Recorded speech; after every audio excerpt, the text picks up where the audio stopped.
শুভেচ্ছা ও কৃতজ্ঞতা বার্তা। 12 ফেব্রুয়ারি 2026 ইংরেজি অনুষ্ঠিত জাতীয় সংসদ নির্বাচন চকরিয়া উপজেলা ও পেকুয়া উপজেলা হিন্দু বৌদ্ধ খ্রিস্টান সম্প্রদায়ের সর্বত্রের ভোটারদের অংশগ্রহণের জন্য আন্তরিক শুভেচ্ছা ও গভীর কৃতজ্ঞতা জানিয়েছেন চকরিয়া উপজেলা পূজা উদযাপন ফ্রন্টের আহ্বায়ক তরুণ চন্দ্র শীল সহ সংগঠনের সকল নেতৃবৃন্দরা।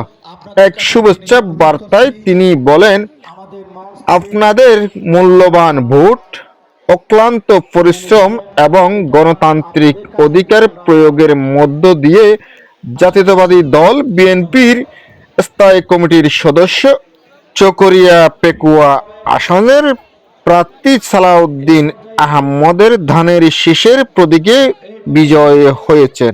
এলাকার উন্নয়ন, শান্তি ও সম্প্রীতির ধারাবাহিকতা বজায় রাখতে আপনাদের এই সমর্থন গুরুত্বপূর্ণ ভূমিকা রেখেছে।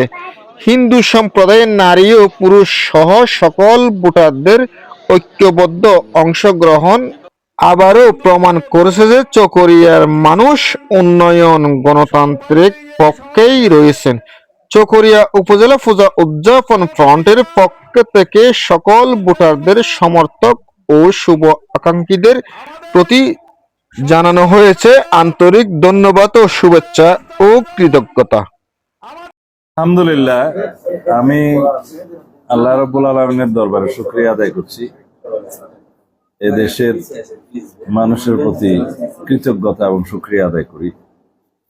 বরাবরের মতো আমার এলাকাবাসী আমার উপর আস্থা রেখেছে। আমি জানি তারা আমাকে ভালোবাসে, আমিও তাদেরকে ভালোবাসি। তাদের উপর আমার আস্থা ছিল, আছে, থাকবে। সেই হিসাবে আমি শুনেছি শতকরা 54% ভোট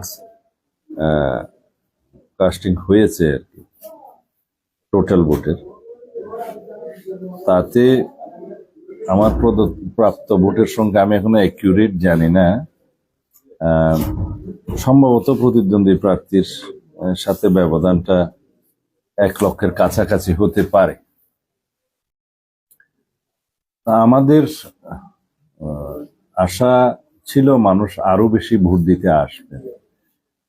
তো সেই অনুপাতে 54%টা আমার কাছে মনে হয়েছে বেশি না। হয়তো মানুষ বিগত 16-17 বছর ভোটাধিকার প্রয়োগ করতে পারে নাই,